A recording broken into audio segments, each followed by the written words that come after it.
Thank you for watching Touchdown Topics. I am your host, Zach Shoop, and here joining me is my co-host, partner in crime, Nick Lyon. Hey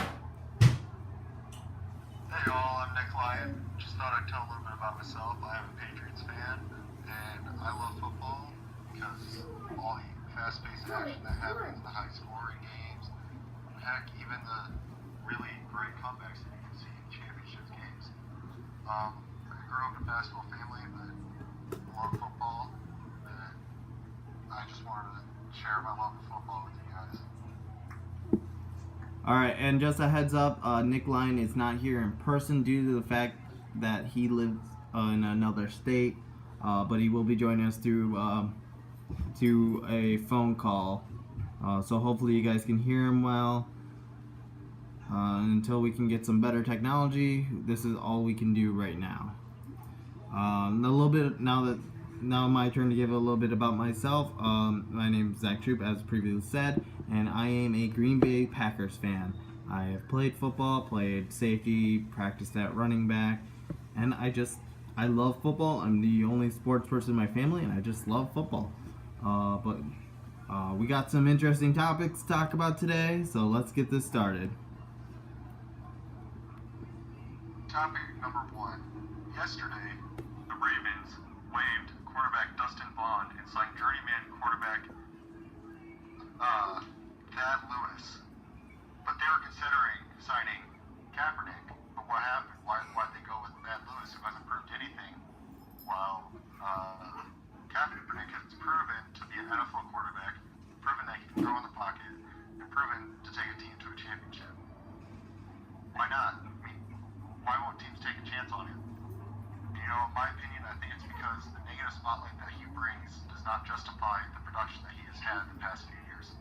So, what we're going to talk about are some teams that should consider Kaepernick. And I've got three main teams: the Jaguars, the Rams, and the Browns. First of all, for the Jaguars, we've got an amazing, young, talented team. But Blake Bortles so far has just not proved to be an NFL quarterback, which sucks. I liked him coming out of UCF.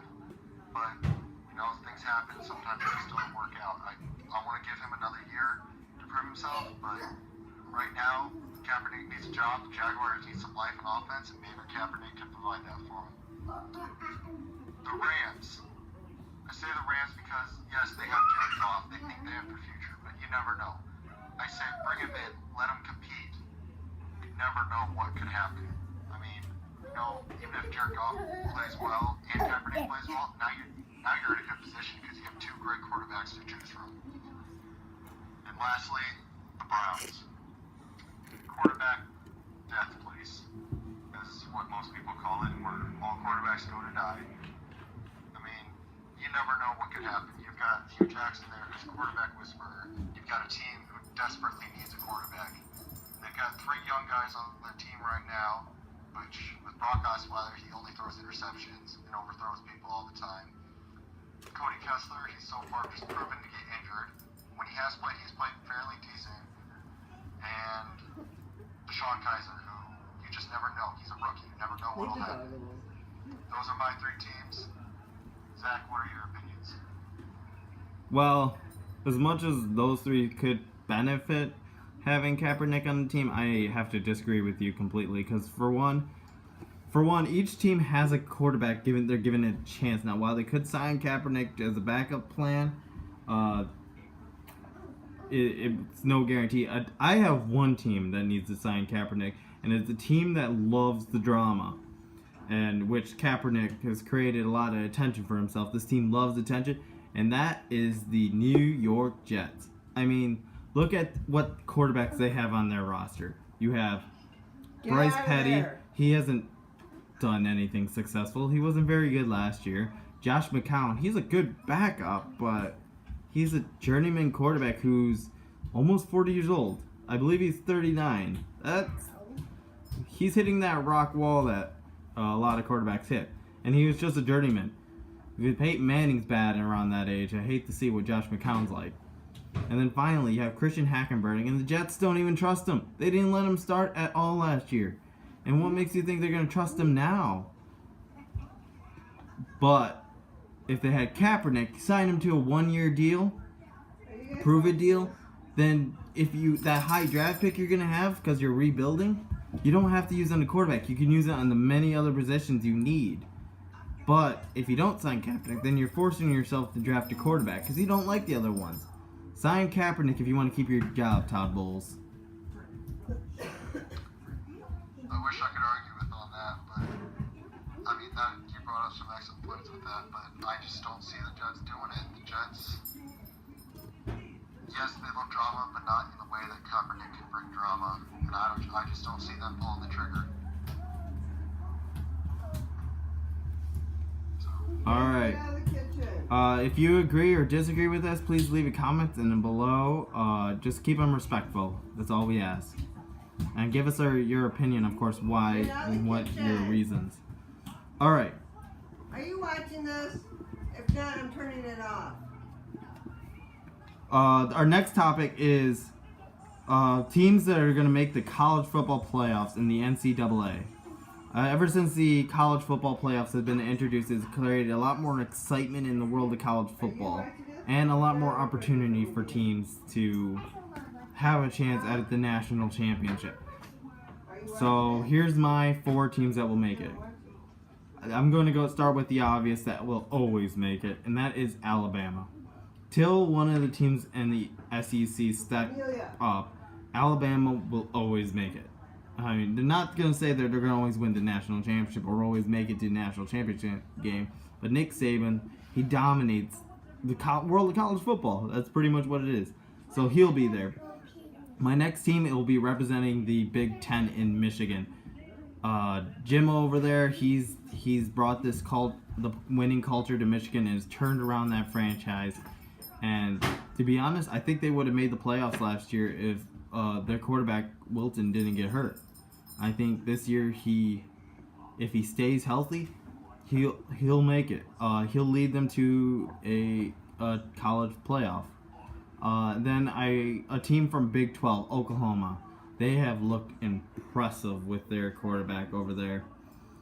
They got a good team, good young team. And I know they lost a lot of pieces to the NFL draft, but I think they have the capabilities of rebounding this year with the team they have and the coach they got. Looking forward to seeing Oklahoma in the playoffs. And then finally, a team on the rise with a lot of young pieces and a young, good quarterback, and that's USC. They are going to be extremely talented for the Pac-12, and I think they're actually going to be national champions by the end of the year, but I'm looking forward to seeing what USC can do, and I know they're going to make college football playoffs, especially after that Rose Bowl win last year. Hard to argue with you on that, but instead of Oklahoma, I've got Ohio State. I mean, you've got an amazing, talented team with an amazing head coach. And yes, they lost a lot of defensive pieces to the NFL last year, but they also lost their major piece 2 years ago to the NFL, and Ezekiel Elliott, and they still made the playoff. I don't think it's going to really affect them. They have a lot of young talent behind that talent that went to the NFL, and I think they're going to be still just as good. And JT Barrett's more experienced, going to have better composure. I think he's going to be really good this year. Although I don't think that he is going to be a great transition to the NFL. It'll be another topic for another time. But secondly, I've got Alabama. You can never go wrong with them, especially with Nick Saban at coach. He's the Bill Belichick of the college football world. Michigan, I mean, you got Jim Harbaugh, Wilton Speight. You've got an amazing young defense over there. Got a great offensive line. I don't see how they would miss the playoffs this year. It's just too talented of a team to miss the playoffs. And finally, USC. They've got probably the best young quarterback in Sam Darnold. He is a beast. Honestly, I think he could leave college football right now and go to the NFL, and he would probably be the number 1 or number 2 pick in the draft. But we'll see. He says he wants to stay. We'll see. They've got a great coach, great defense, great offense, and overall, I just think they're going to dominate this year, and I think they're going to be able to make it to the playoffs. I don't know about Ohio State and Michigan both making it because, like last year, I think it's going to come down to their final game. and because both teams are gonna be good, but Ohio State lost a lot of pieces to the NFL draft, a lot of valuable pieces, and to be honest, Michigan would have beat them last year if it wasn't for a questionable referee call in overtime. But I mean, we'll see. That's what the excitement about college football is. It's so unpredictable. Once again, just leave your comments in the comments below and let us know what your thoughts are and your opinions. Next topic we got on hand are the quarterback situation for the Texans and the Browns. It's always a hot topic in the NFL. Who's going to start and who's going to sit the bench? With the Texans, this was a hard one to choose because I love Deshaun Watson. I loved him coming out of college. Heck, he basically beat the Alabama defense twice. Unfortunately, they lost a very close game the first time, but he beat them the second time. They basically have an NFL defense. But I'm going to have to go with Tom Savage. As much as I want Watson to start, I think that because he knows Bill O'Brien's system, he knows the players, I think Bill O'Brien's going to start him. I think he's going to start out pretty well, and eventually he's going to start to fizzle out. Bill O'Brien will bring Watson in, and Watson will be an absolute workhorse for him, and he will become that future that the Texans have been looking for. As for the Browns, the team that can never find a quarterback, I think they've got 3 quarterbacks right now. I think they're going to start Cody Kessler. Although I don't really know if they should or not, but I think they will. He's proven that he can play. He has not won any games, but he's proven that he can play. But he just gets injured too many times, unfortunately. And I think those injuries will force to back up Deshaun Kaiser into action. And I think he will play very well for him. We'll see the next topic, what I have to say about him more. And I'm going to say Osweiler is just going to play the 3rd string quarterback position because it seems like all he can do is throw interceptions. Yes, he's shown he can win. He sat behind Manning, but I just think that the Browns aren't going to take a chance on him with how many interceptions he usually throws. Starting with Houston, I have to disagree with you. Starting Tom Savage guarantees the Texans will not make the playoffs. The man he had starting games last year. He can't stay healthy, and he didn't even throw a single touchdown last year. Not a single one. Why would we choose somebody over Deshaun Watson, who clearly, although it's only the first preseason game, he showed a special poise. And he looked special out there. And it's somebody who's gone to the national championship and played well against Alabama twice. Alabama has NFL caliber defenses over there. I think Deshaun Watson should be and will be the starter for week 1 for the Texans. Now, as far as the Browns go, I'm going to have to go with Brock Osweiler. And as much as I want to pick Cody Kessler, it's the fact that he hasn't won a game, he can't stay healthy, and that's where Brock has advantages over him. He's won games, for the most part, he's been healthy, and he's learned under Peyton Manning. This kid's gotta click at some point, or he's just gonna wash up. This year, I think it's gonna be the Browns are gonna willingly try him out. What do you got to lose? Cody Kessler's still young. Brock Osweiler, you traded for. Might as well just test him out. See what you got. Hey! But as far as Kaiser goes, he's not. I know for sure he's not going to start this year. But we'll talk about that later on my reasonings for that. So, but yeah, it's going to be Deshaun Watson and Brock Osweiler. With the Texans, it's just going to be hard for me to see Bill O'Brien starting a rookie quarterback with some of the recent struggles they've had at quarterback position. I just don't see him pulling the trigger on it. Although I think they should, I just don't see it happening. And when it comes to Osweiler, yes, he has proven some winning capabilities and stuff like that. But, I mean, heck, when Peyton Manning was recovered from injury, he can't throw the ball more than like 50 yards down the field. And yet they still put him back in Why would they put an old guy who can barely throw the ball down the field and over a guy who can throw the ball 100 yards down the field?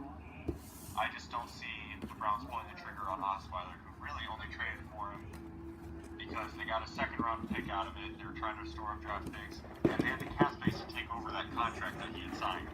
I'll get to treat the treat, but okay.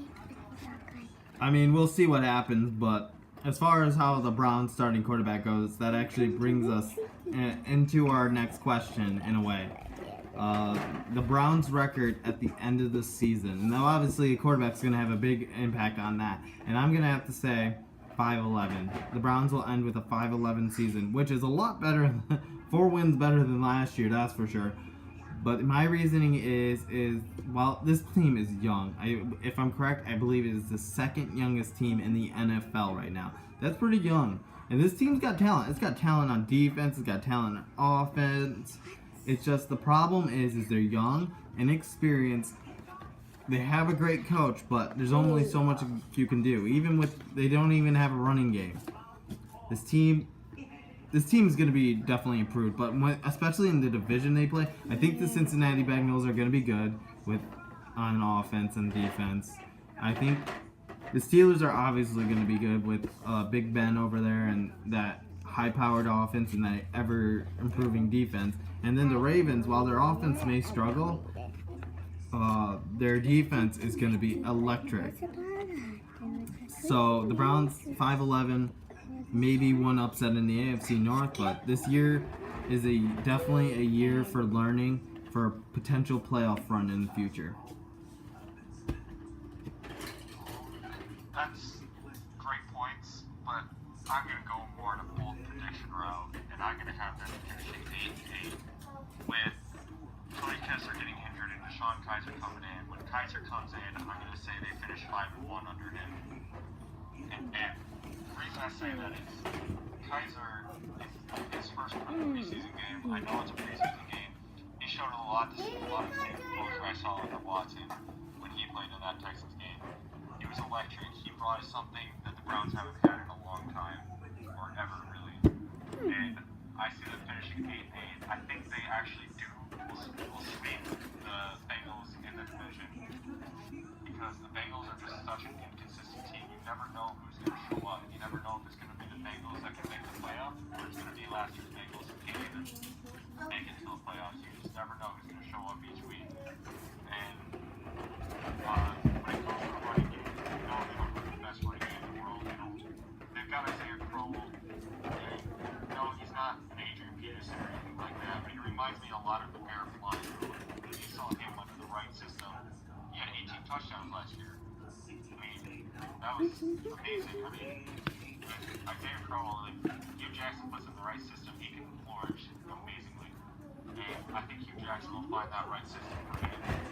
He'll find the right system for Kaiser to flourish under as well.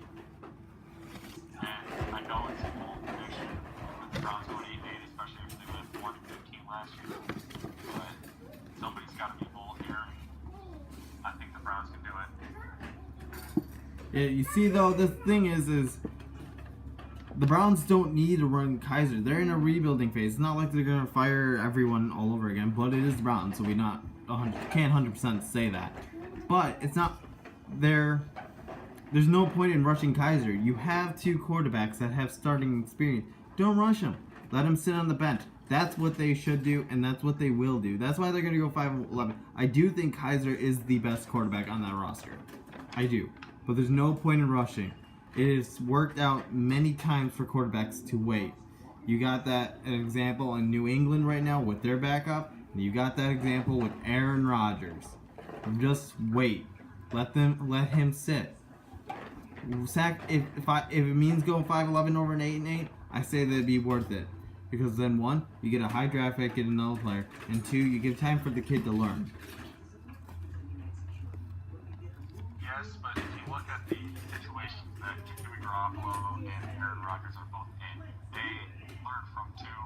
Like, obviously Jimmy Garoppolo sitting behind Vigo, and then with Aaron Rodgers, he sat behind one of the greatest of all time, Brett Favre. Those are different situations. Kaiser's not sitting under. He's sitting under Brock Osweiler. He's not going to be anybody. or Cody Kessler, I highly doubt he's going to be anybody. So you never know. I mean, I think that they should sit Kaiser for the year, but the Browns tend to make some stupid decisions no matter how great the coach is. If for some reason somehow they make a bad decision because it's the Browns organization and they're just cursed from every which way. That's why I think Kaiser will eventually make it into the season. All right. Well, we definitely made some good points. I'm excited to see what comments you guys have. Give your opinions on each topic. But it's time for us to sign off. Next week we'll have even more topics for you, and more debates. And hopefully by then our technologies will have improved a little bit. But if not, thank you guys, everyone, for watching Touchdown Topics. I am Zach Shoup. We are signing off. Oh, and please check out our website, Touchdown Topics, 12.wixsite.com/Touchdown Topics. And please subscribe. Have a great day. Do that again, Zach.